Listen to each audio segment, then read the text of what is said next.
السلام علیکم رحمۃ اللہ وبرکاتہ۔ انشاءاللہ آج اپنا درس نمبر 15 اسٹارٹ کریں گے، اور ابھی اپنی جو بحثیں تھی منطقی لاجیکل تقریباً جو ایکسپلینیشن تھا تقریباً ختم ہو گیا۔ اب اسلام کے بارے میں ڈائریکٹ تعلیمات کے طرف آتے ہیں۔ جہاں تک میں نے پچھلے 14 درسوں میں ایکسپلین کیا، لاجیکلی منطقی طور پہ اللہ کی وجود کو ثابت کرنے کی کوشش کی، اصل میں کہ وہ اس لیے کہ جب اللہ کا وجود کا اللہ کا یقین ہو جائے تو اس کے بعد پھر دین کی تعلیم حاصل کرنا، قرآن اور حدیث کی تعلیم حاصل کرنے میں کوئی مطلب رہتا، کوئی اس میں کوئی مطلب اس کا کوئی وجہ ہے، مطلب ہے۔ جب اللہ کو ہی نہیں مانتے تو پھر اس کے علم حاصل کرنے کی کوئی وجہ نہیں ہے۔ مگر اب اللہ کے کرم سے ہم نے منطقی طور پہ ثابت کیا، سائنسی وجہ یہ بتائے، اور سائنسی دلائل سے اور منطقی دلائل سے ثابت کیا، کسی قسم کا مذہبی کتابوں سے حوالے نہیں دیا۔ اب جو ہے اب یہ بات یہاں سے شروع ہوئی آج کے چیپٹر سے کہ اللہ ہے، اللہ کا وجود ہے، اور کائنات میں ایک کائنات کا بنانے والا ایک اللہ موجود ہے۔ اس نے پوری کائنات بنائی، پوری کائنات کی پوری مخلوق بنائی، جتنی بھی مخلوق ہے ساری مخلوق بنائی۔ وہ کیوں بنائی یہ بھی میں نے بتا دیا پچھلے سبقوں میں کہ اس کی وجہ کیا ہے، اس کی منطقی وجہ کیا ہے، اللہ تعالیٰ نے مخلوق کیوں بنائی۔ اچھا، مخلوق بنائی، مخلوق بنانے کے بعد اس کی ہدایت کا انتظام اللہ نے کیا، اس کی گائیڈنس، اس کی ہدایت، اس کی ہدایت کا مطلب ہے اس کو صحیح طریقے سے راستہ بتانے کا انتظام اللہ نے کیا۔ اس کے لیے اللہ تعالیٰ نے باقی جو مخلوق ہے اللہ کی، فرشتے ہیں، جن ہیں، اور بھی مخلوق ہے، انرجی ہے، لائٹ ہے، نور ہے، حرارت ہے، مٹی ہے، پتھر، جو بھی مخلوق ہے اس کے بارے میں ذکر نہیں چل رہا۔ اپنا ذکر صرف انسانوں کے بارے میں چل رہا، کیوں تو ہم انسان ہیں اور اب ہمارے بارے میں ہم بات کر رہے ہیں۔ تو انسانوں کے پیدا کرنے کے بعد اللہ تعالیٰ نے انسانوں کی ہدایت کے لیے انسانوں میں سے ہی اپنے رسول بھیجے، اپنے پیغمبر بھیجے، جن کو پروفیٹ بولتے، وہ انسانوں میں سے ہی بھیجے۔ اب یہ ہوا وہ کہ جو انسانوں میں سے جو اچھے انسان تھے، جو اعلیٰ صفات کے تھے، جن کو اللہ تعالیٰ نے چنا تھا، ایسے لوگوں کو اللہ تعالیٰ نے اپنا میسنجر بنا کے بھیجا۔ اپنی جو ہدایت ہے، اپنی جو گائیڈنس ہے ان کے تھرو دی، ان کو دی، اور وہ میسنجر سے یہ کہا کہ آپ اپنے عوام میں، اپنی امت میں، اپنے لوگوں میں جو ماننے والے ہیں، اپنے معاشرے میں یہ ہدایت لوگوں کو پہنچائے۔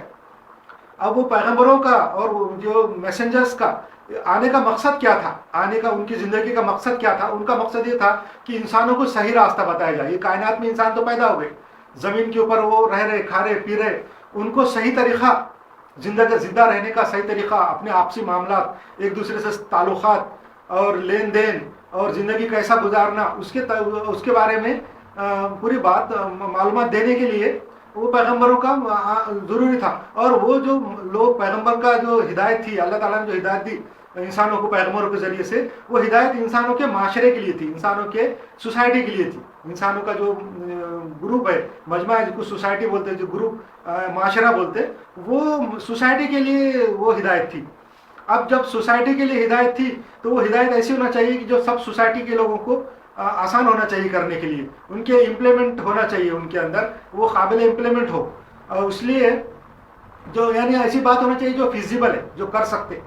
تو ایسے قانون، ایسے قاعدے، ایسے اپنے رولز اللہ تعالیٰ نے انسانوں کو بتائے جس میں فائدہ ہے، نقصان نہیں ہے، جس کو آسانی ہے، انسانوں کے لیے آسانی ہے، اور ہر قسم کی برائی سے، گمراہی سے اللہ تعالیٰ نے ان کو بچایا۔ کیوں بچایا؟ کہ ایک شیطان بول کے ایک ایجنسی ہے، شیطان بول کے ایک اللہ کی مخلوق ہے، اس نے انسانوں کو گمراہ کرنے کا قسم کھائی ہوئی ہے، اس نے انسانوں کو گمراہ کرنے کی قسم کھا لیا ہے۔ تو اسی لیے اللہ تعالیٰ کو معلوم ہے کہ اب یہ شیطان انسانوں کو گمراہ کرے گا، تو اس کے لیے ہدایت بھی اللہ تعالیٰ نے اپنے طرف سے بھیجا تاکہ اس کی ہدایت اور اس کی اچھائی کو مانے اور اس کے پر عمل کرے۔ تو وہ جو ہدایت تھی پیغمبروں کے ذریعے سے جو اللہ تعالیٰ نے بھیجا دنیا میں انسانوں کے پاس اپنی ہدایت گائیڈنس، وہ ایسی تھی کہ پیغمبر وہ لوگوں کو بتاتے تھے وہ انسٹرکشن، اور وہ خود بھی اس پہ عمل کرتے تھے تاکہ لوگ بھی دیکھ کے عمل کریں، اور دوسروں سے بھی عمل کرنے کی ان سے امید رکھتے تھے پیغمبر کہ ہمارے بعد، ہمارے انتقال کے بعد یہ ہماری جو امت ہے، ہمارے ماننے والے اس ہدایت کے اوپر عمل کریں گے، چل کے دکھائیں گے۔ تو اللہ کی جو گائیڈنس کیسی رہتی تھی؟ ایسی رہتی تھی کہ جس پہ سب لوگ عمل کر سکتے، سب انسان جس کے اوپر عمل کر سکے، ایسی تھی۔ تو اس کے لیے اللہ تعالیٰ نے مختلف، یہ ان کا مقصد تھا، ایم تھا، پیغمبروں کے آنے کا ایم یہ تھا کہ وہ لوگوں کو ایسی گائیڈنس بتائے، ایسی ہدایت بتائیں، ایسے قاعدے قانون، ایسے رول بتائیں جو لوگ اپنے معاشرے میں اس کو لاگو کر سکے، امپلیمنٹ کر سکے اور اپنا سکے اور کر کے دکھا سکے۔ وہ پیغمبروں نے خود وہ کر کے دکھایا، ایسا نہیں کہ خالی لوگوں کو ہدایت دی ایسا کر رہا ہو ایسا کرو بولا، بلکہ انہوں نے خود کیا۔ کیوں؟ تو بولنا آسان ہے، لوگوں کو ہدایت دینا، لوگوں کو گائیڈنس کرنا، لوگوں کو کچھ کرنے کے لیے بولنا آسان ہے، مگر خود کرنا مشکل ہے۔ اس لیے وہ سب ہدایت گائیڈنس وہ پیغمبروں نے خود کر کے دکھائی، اپنے اپنے ذات سے خود کی اور لوگوں کو پھر کرنے کے لیے کہا۔ اب جو ہے ہم جو انسان ہیں اس کے اندر اللہ تعالیٰ نے جو رسول بھیجے، جو انسانوں میں جو پروفٹ بھیجے، وہ بہت بھیجے۔ آدم علیہ السلام سے لے کے حضور صلی اللہ علیہ وسلم تک بہت پیغمبر بھیجے، ہر قوم میں بھیجے۔ اللہ تعالیٰ نے کہا قرآن میں کہ ہم نے ہر قوم میں، ہر ملک میں، ہر جگہ پیغمبر بھیجے۔ کسی بھی کوئی قوم، کوئی ملک ایسا نہیں رہا جہاں پہ ہم نے پیغمبر نہیں بھیجے، اپنے گائیڈنس نہیں بھیجی، ہر جگہ بھیجی۔ وہ ان کی تعداد بہت زیادہ ہے، 1,40,000 کچھ بتاتے ہیں، ایسی روایت میں ہے۔ مگر وہ جو بھی تعداد ہے وہ سب اللہ کے پیغمبر تھے۔ اور جب وہ پیغمبر آتے تھے تو لوگ اعتراض کرتے تھے، جب ان کے جو اس زمانے میں، آج سے پہلے زمانے میں لوگ اعتراض کرتے تھے کہ یہ تو انسان ہے، ایک ہم میں سے ایک انسان آ گیا اور ہم کو گائیڈنس کر رہا ہے۔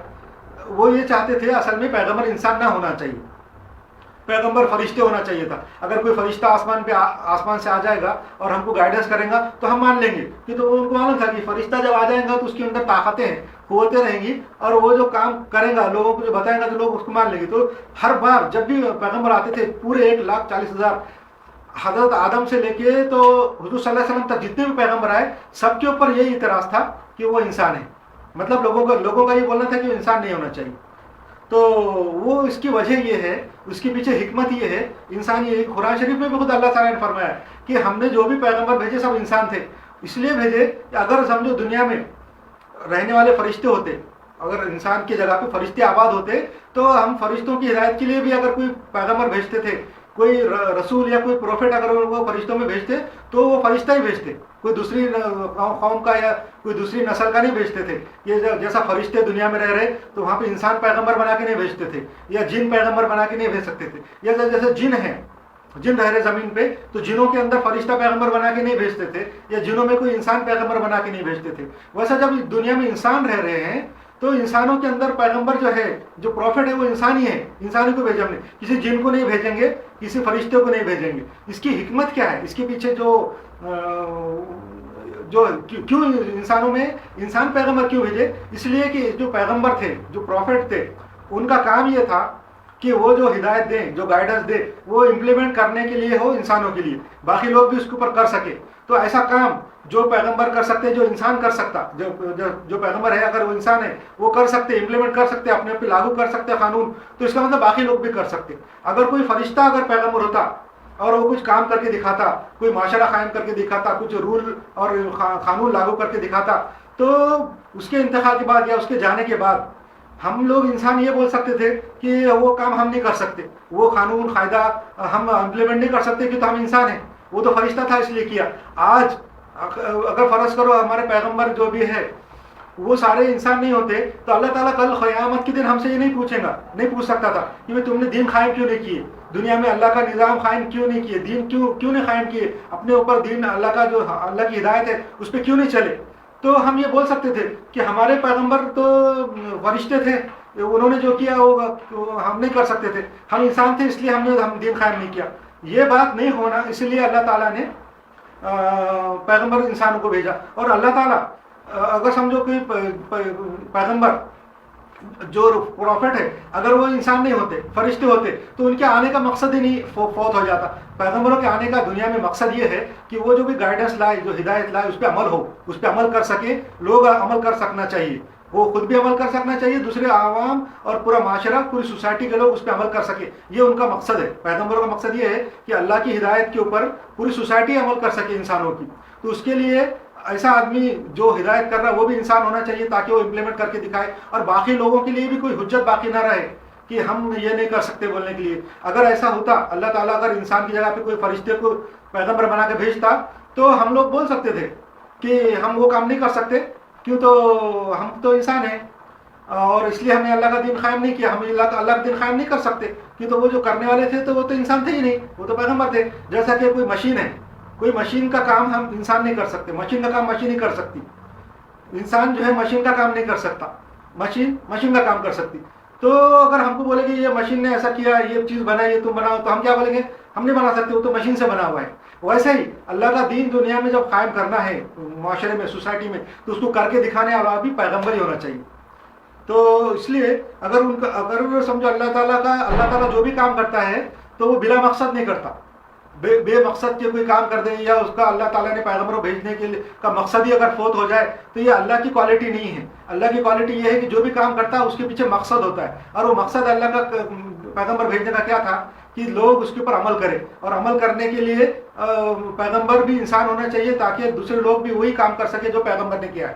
اچھا, ہم آگے بڑھتے کہ پیغمبر جو اللہ تعالیٰ نے بھیجے وہ بہت سارے بھیجے, 1,40,000 پیغمبر بھیجے, اور پیغمبر کو اپنی ہدایت دی, اپنی گائیڈنس دی, اپنی کتابیں دی, اور وہ پیغمبر دنیا میں مختلف قوموں میں اور دنیا کے مختلف ملکوں میں ہر قوم میں آئے. جب وہ پیغمبر کا انتقال ہو گیا, چلے گئے, اس کے بعد وہ عوام نے ان کی باتوں پہ عمل کیا, بہت دنوں تک ان کی مذہب چلے, مگر بعد میں دھیرے دھیرے دھیرے دھیرے دھیرے ان کے مذہب بگڑتے چلے گئے. اس کے اندر شرک آ گیا, اور جو شیطان تھا, شیطان تو برابر کام میں لگا ہوا ہے, آپ کو معلوم ہے کہ شیطان انسان کی گمراہی کے لیے لگا ہوا ہے. تو اس نے کیا کیا, شیطان نے وہ لوگوں کے دلوں میں مختلف قسم کے خیالات پیدا کیے. شیطان زبردستی انسان سے کچھ کام نہیں کرا سکتا. اللہ تعالیٰ نے قرآن شریف میں فرمایا ہے کہ شیطان کو کوئی طاقت نہیں ہے کہ انسان سے کوئی زبردستی کام کرائے, وہ خالی انسان کے خیالات میں کوئی تبدیلی لا سکتا ہے, کچھ کر سکتا ہے. تو شیطان نے انسانوں کو بہکانے کے لیے مختلف قسم کی باتیں اور شرک پیدا کیا. شرک یعنی اللہ کے تعلق سے شکوک و شبہات پیدا کیے, ایک سے زیادہ اللہ لوگوں کے دلوں میں ہے ایسا پیدا کیا. مختلف قسم کی طاقتوں سے ڈرایا, ہوا سے, پانی سے, آگ سے, جانوروں سے ڈرایا, اور ان کے دل میں ان کا خوف پیدا کیا تاکہ لوگ ان کی عبادت کرنے شروع کریں. ستاروں کے بارے میں شک پیدا کیا کہ وہ قسمت پہ عمل کر رہے ہیں, قسمت کا فیصلے ستاروں سے ہوتے. ایسی شکوک شیطان نے پیدا کیے, اور لوگوں نے پھر بعد میں ان کو ماننا شروع کیا, ان کی عبادت شروع کی. درختوں کی, آگ کی, سورج کی, طاقتوں کی, جانوروں کی, ستاروں کی, وہ پہاڑوں کی عبادت شروع کی, ڈر کے مارے, خوف کی وجہ سے. یہ شیطان نے دی انسان. تو ایسے اس لیے مذہب بن گئے, بہت سارے مذہب تیار ہوئے, اور ہر بار جب مذہب بنے, پچھلے نبی کی, پہلے کے جو پیغمبر تھے, ان کی ہدایت اگر مٹ گئی تو اللہ نے دوسرا پیغمبر بھیجا. جب بھی ہدایت مٹ جاتی تھی, اللہ دوسرا پیغمبر بھیج کے اس کو اپڈیٹ کر دیتا تھا. ایسا کرتے کرتے کرتے کرتے زمانے میں ہزاروں سال تک پیغمبر بھیجے. اس کے بعد اللہ تعالیٰ نے ڈیسائیڈ کیا کہ اب ایسی ہدایت بھیجوں گا, میں ایسی گائیڈنس بھیجوں گا جو کرپٹ نہیں ہوں گی, جو مٹیں گی نہیں, یا جو بھولیں گے نہیں لوگ, جس کے اندر کوئی تبدیلی نہیں ہوں گی. ویسے پیغمبر کو بھیجا, اور اپنے آخری پیغمبر بنا کے بھیجا, حضرت محمد مصطفیٰ صلی اللہ علیہ وسلم کو. ان کو بنایا اپنا آخری پیغمبر, لاسٹ پروفٹ, اور ان کو ایسی ہدایت دی, ایسی گائیڈنس دی کہ جو کبھی خراب نہیں ہوں گی, کبھی کرپٹ نہیں ہوں گی, اور قیامت کے دن تک رہیں گی. قیامت کے دن یعنی دنیا کے آخری دن تک رہیں گی ان کی ہدایت, گائیڈنس. وہ جو اللہ تعالیٰ جو ہدایت دیتا تھا نبیوں کو, گائیڈنس, تو وہ کتاب رہتی تھی, اللہ کی کتاب رہتی تھی. آخری پیغمبر کو جو گائیڈنس دی وہ ہے قرآن شریف, اور ان کے حضور صلی اللہ علیہ وسلم کی جو انسٹرکشن تھے اپنے لوگوں کو, ان کے جو لوگوں کو ہدایت دیتے تھے, جو کام کر کے دکھاتے تھے, امپلیمنٹ کر کے دکھاتے تھے, ان باتوں کو حدیث بولتے. وہ حدیث اور قرآن موجود ہے. اب تک میں سمرائز کر دیا. اس کے آگے اپن دیکھیں گے کہ پیغمبر جو ہے, سمرائز کرنے کے اندر, حضرت آدم علیہ السلام پہلے پیغمبر, اس کے بعد حضرت شیش علیہ السلام, شعیب علیہ السلام, موسیٰ علیہ السلام, نوح علیہ السلام, ابراہیم علیہ السلام, لوط علیہ السلام, اس کے بعد یعقوب علیہ السلام, اس کے بعد اسحاق علیہ السلام, اس کے بعد جو ہے بہت سارے پیغمبر آئے, داؤد علیہ السلام ہیں, سلیمان علیہ السلام ہیں, سب کا ذکر ہے, اور عیسیٰ علیہ السلام ہیں, حضرت محمد مصطفیٰ صلی اللہ علیہ وسلم اپنا آخری پیغمبر. آخری اس لیے کہ اس کے بعد وہ گائیڈنس کرپٹ نہیں ہوں گی. اس کے بعد وہ گائیڈنس جو ہے حضرت صلی اللہ علیہ وسلم کے بعد جو کتاب آئی ہوئی ہے وہ کبھی کرپٹ نہیں ہوں گی. اس کا ثبوت میں نے پچھلے آپ کو اس میں بتا دیا چیپٹروں میں. جب اللہ تعالیٰ نے سب پیغام بھیجے اور یہ گائیڈنس دی, اور حضور صلی اللہ علیہ وسلم نے وہ اپنے اللہ کی جو گائیڈنس ہے اس کو امپلیمنٹ کر کے دکھا دیا, ایک معاشرہ قائم کیا, ایک بہترین نظام قائم کیا, سسٹم اور رول بنائے یہ معاشرے اور یہ سوسائٹی کے لیے, اور ایک بہترین سوسائٹی قائم کر کے دی. اور یہ اللہ کی طرف سے ہم لوگوں کے لیے ایک ہدایت اور گائیڈنس ہے, اور اب یہ ایکسپیکٹیشن ہے کہ ہم وہ ہدایت کے اوپر, حضور صلی اللہ علیہ وسلم کی جو ہدایت ہے اور اللہ کی جو ہدایت ہے گائیڈنس, اس کے اوپر ہم عمل کریں. اپنے معاشرے میں اپنے سوسائٹی میں اس کو لاگو کرے اور ایک اچھا معاشرہ بنا کے بتائے. اور شیطان نے جو دنیا میں شر پھیلائے ہوئے ہے، گمراہی پھیلائی ہوئی ہے، اس سے لوگوں کو بچائے. یہ ہمارا کام ہے. اچھا ابھی اس کے آگے ہم آگے بڑھتے رہتے کہ یہ جو ہے انبیاء ہے، انبیاء کا تو میں نے بتا دیا. اچھا انبیاء کے جو ہے، انبیاء جو لوگ بات کرتے تھے تو ان کے لوگ مخالفت کرتے تھے اس زمانے میں، پہلے زمانے میں.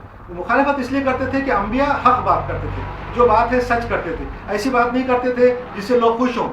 آج کے زمانے میں جو بات لوگوں کو پسند ہے، اگر ہم وہ بات کریں جو بات لوگوں کو پسند ہے یا جو بات چرچ اس میں ہے، وہ جو بات پسند ہے ہم وہ کریں تو لوگ خوش ہو جاتے.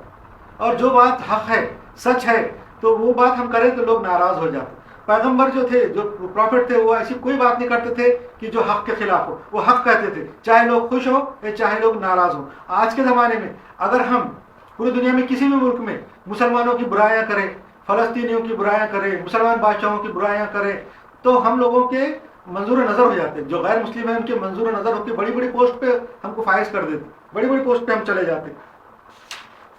اچھا اللہ تعالیٰ کے جو کام ہیں، اللہ تعالیٰ کے جو سارے کام ہیں وہ اس میں ملٹی ٹاسکنگ والے ہوتے ہیں. ایک کام میں کئی فائدے، کئی کام ہوتے ہیں. ایسا نہیں ہے کہ سنگل کام ہوتا ہے. اللہ تعالیٰ جو بھی کام کرتا ہے اس میں ملٹی ٹاسکنگ رہتی ہے. ایک کام میں کئی فائدے رہتے ہیں. جیسا ایک تیر سے کئی شکار جو بولتے ہیں نا، ویسے ہی اللہ کے ہر کام کے اندر ایسا ہی ہے. ہمارے امتحان میں بھی ایسا ہی ہے، ہمارے ٹیسٹ میں بھی ایسا ہی ہے، ہم کو فائدہ دینے میں بھی ایسا ہی ہے، ہم کو نقصان دینے میں بھی ایسا ہی ہے. اس لیے ہم کو جو تکلیف پہنچ رہی ہے، جو نقصان ہو رہا ہے، اس سے گھبرانا نہیں چاہیے.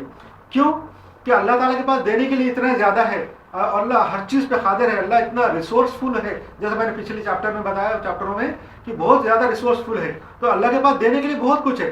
اگر ہم کو کوئی تکلیف پہنچ رہی ہے، کوئی نقصان پہنچ رہا، تو اس کے اوپر صبر کرنا چاہیے. یہ سمجھنا چاہیے کہ یہ اللہ کا ہمارے پہ ایک ٹیسٹ ہے، ایک امتحان ہے. اگر ہم اس کو برداشت کر لیں گے صبر کے ساتھ، تو اللہ تعالیٰ ہم کو ایسا بدلہ دے گا، اتنا زیادہ بدلہ دے گا کہ ہم کو جو تکلیف پہنچی وہ کچھ بھی نہیں ہے. حدیثوں میں ہے، روایت میں ایسا آتا ہے کہ جب بندہ آخرت میں پہنچ جائیں گا، قیامت کے دن جب حساب کتاب ہو جائے گا، جس کو بہت تکلیف ہوئی تھی دنیا میں، تو وہ جب اپنے ثواب کو دیکھیں گا، جب اس کا اللہ تعالیٰ اس کو بدلہ دیں گا، وہ دیکھیں گا تو وہ یہ بولیں گا کہ میرے کو جو زندگی میں جو تکلیف پہنچی، جو عذاب ہوا اور جو مصیبتیں آئی، وہ اور بھی زیادہ آتی تو بھی اللہ تعالیٰ نے جو بدلہ دیا وہ بہت زیادہ ہے.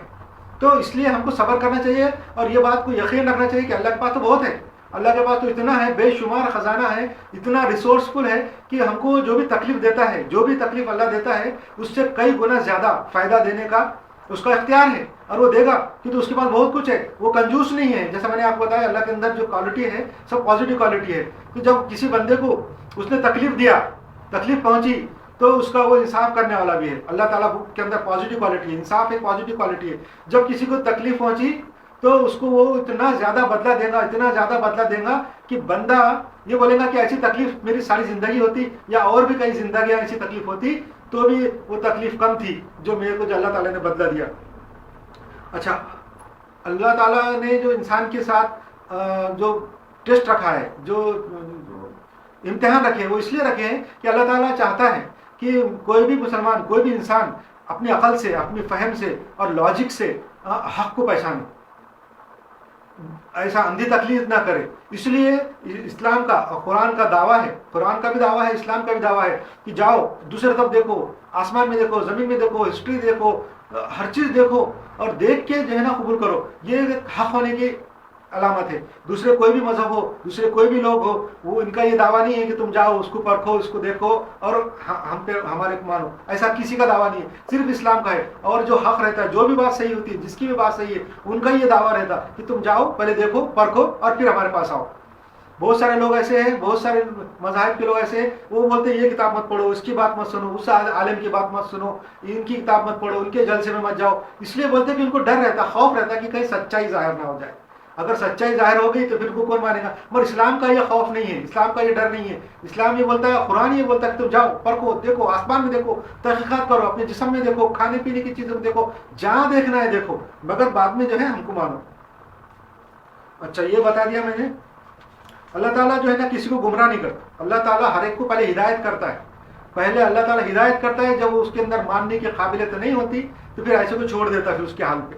تو اللہ تعالیٰ کبھی کسی کو قوم کو گمراہ نہیں کرتا. جب تک کہ اس کی ہدایت نہ کرے. یہ ہے سورہ اعراف میں سورہ نمبر 7 آیت نمبر 27 میں. اچھا شیطان نے چیلنج کیا ہے. آپ کو تو معلوم ہے کہ شیطان جو ہے چیلنج کیا ہوا ہے کہ میں جو ہے اس کو. اور دوسری بات یہ جو بزرگان دین میں ہمارے اس کا ذکر آ گیا ہے, اولیاء اکرام بزرگان دین کا ذکر آئے گا انشاءاللہ بھی.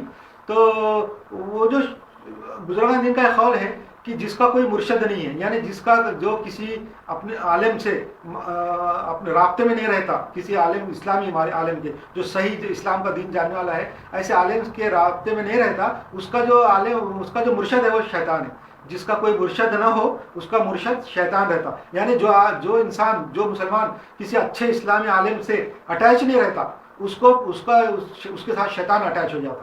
اس بات کی جو ہے تائید قرآن شریف کی ایک آیت بھی کرتی ہے کہ جس کا کوئی مرشد نہیں اس کا مرشد شیطان رہتا. یہ سورہ زخرف میں ہے آیت نمبر 36 میں. اور سورہ زخرف آیت نمبر 36 اور سورہ سجدہ سورہ نمبر 41 آیت نمبر 25 میں بھی اس قسم کا مضمون ہے کہ جس کا کوئی مرشد نہیں اس کا مرشد شیطان ہے. اچھا ابھی فرشتوں کا تو مختصر ذکر کریں گے. فرشتے اللہ تعالیٰ نے نور سے بنائے ہیں, وہ اپنی ایک مخلوق ہے اور اللہ کے پاس مختلف کاموں پہ لگے ہوئے بہت سارے فرشتے ہیں.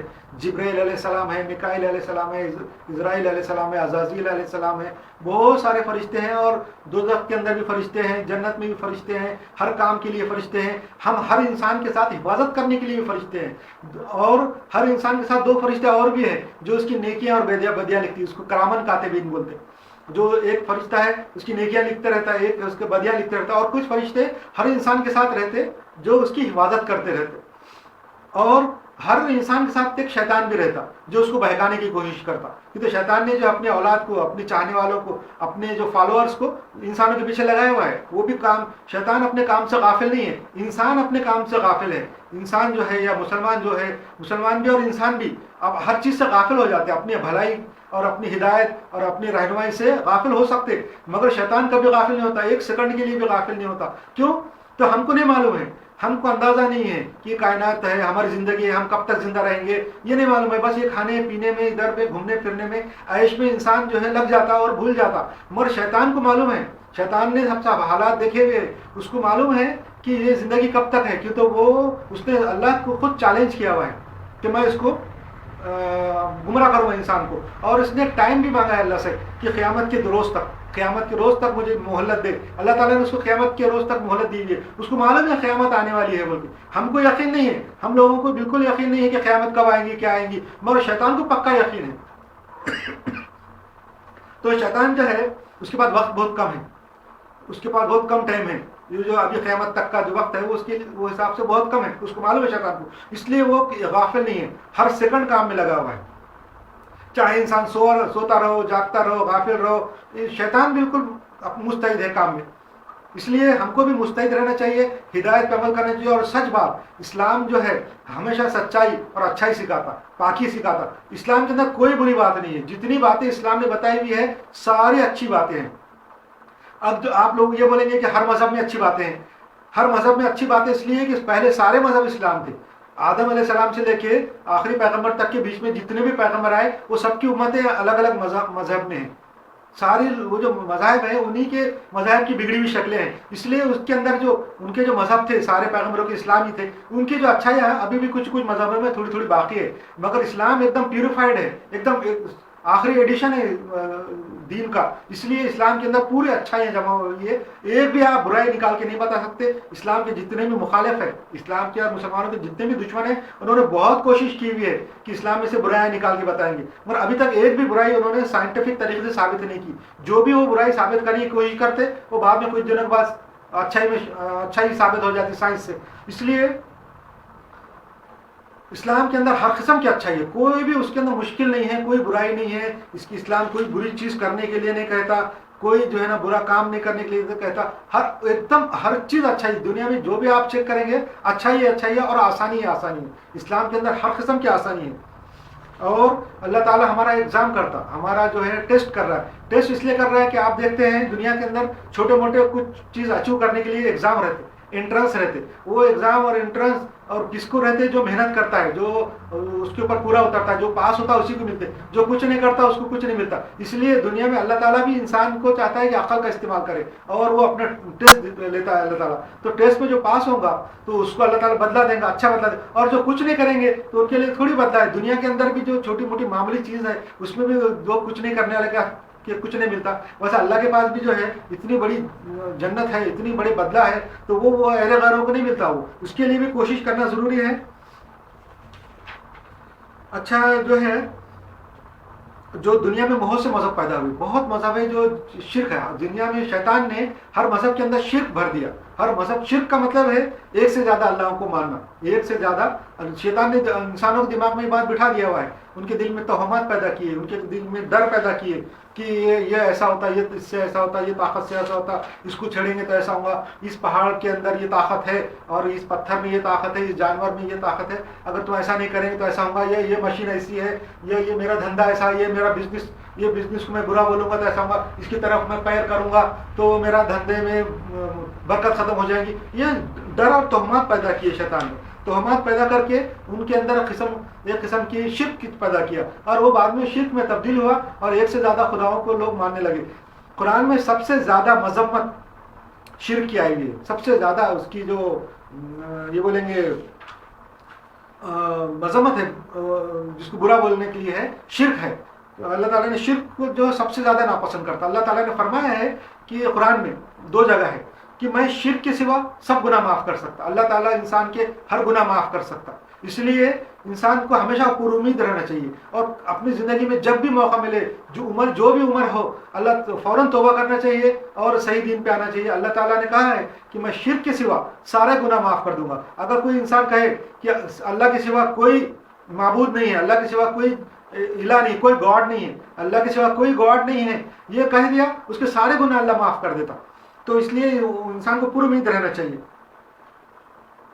اچھا, اور آگے اپن بڑھتے ہیں کہ دنیا کے جو مختلف مذہب ہیں, بہت سارے مذہب, بہت مذہب نکلے, اس میں شرک ہے اور اس کے اندر بری باتیں ہیں, اور اس کے اندر انسانوں کو بہت تکلیفیں ہیں, پابندیاں ہیں, ہر قسم کی اس کے اندر ہے. مگر اسلام کے اندر ایسی کوئی پابندی نہیں ہے. اسلام نے جو ہے ہم پہ کوئی کمپلسری نہیں کیا کہ ہم جو ہے ہر سیزن میں تہوار منائیں. یہ ہمارے جتنے بزرگ گزر گئے یا جو بڑی ہستیاں گزر گئی ان کی تم یاد مناؤ, ان کی پیدائش کا دن مناؤ, ان کی موت کا دن مناؤ, اور کوئی پابندی نہیں ہے. اگر ایسا ہو تو قیامت تک کیا اور کتنے ہمارے پاس اکابرین آئیں گے, بزرگان دین آئیں گے, معلوم نہیں ہے. اگر ہم سب کی اگر یہ مناتے بیٹھے, یہ سب کی باتیں سن کے ان کی باتوں کے پر لکھنے پڑھنے لگے, تو ہمارے پاس بہت بڑا ذخیرہ جمع ہو جائے گا معلومات کا, اور ہم پڑھ نہیں سکیں گے, لکھ نہیں پڑھ سکیں گے, دوسرے مذہبوں کی طرح ہو جائے گا. دوسرے مذہبوں میں ایسے ہی ہوا, ان کے جو اکابر تھے, بڑے تھے, پیشوا تھے, جب وہ مر جاتے تھے تو ان کی باتیں لوگ لکھ لیتے تھے اور ان کے دن منانا شروع کرتے تھے, اور ان کی باتوں کی کتابیں جمع ہوئی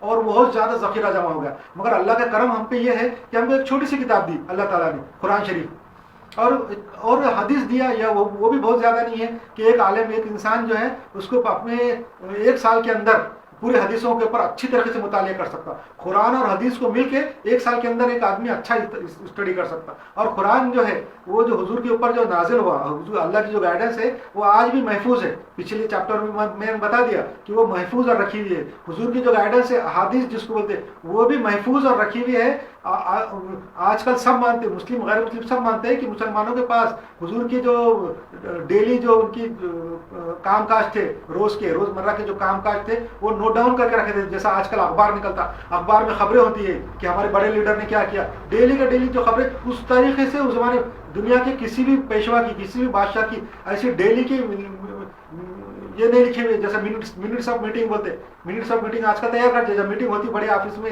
اور بڑی کمپنی میں, تو وہ میٹنگ میں کیا کیا ہوا ایک آدمی لکھتے رہتا, اس کا وہ بعد میں منٹس آف میٹنگ تیار کرتے. ویسا حضور صلی اللہ علیہ وسلم کے روزمرہ کے پورے حالات لوگوں نے لکھے ہوئے. ایسا لگتا پڑھنے کے بعد کہ جب سے ہم حضور کے ساتھ موجود ہیں. جب ہم کوئی حدیث کی کتاب پڑھتے, اللہ کرم سے میں نے دبئی میں مشکات المصابیح کی 3 جلدیں پڑھی ہوئی ہیں. میرے کو ایسا لگتا تھا جب میں وہ حدیث کی کتابیں پوری میں نے پیج کور ٹو کور پڑھا, پہلے پیج سے لے کے آخر کور تک پڑھا مشکات المصابیح, تو مجھے ایسا محسوس ہو رہا تھا جب میں پڑھ رہا تھا. وہ مشکات المصابیح حدیث کی کتاب ہے, وہ سب سمجھو حدیث کا ایک انسائکلوپیڈیا ہے.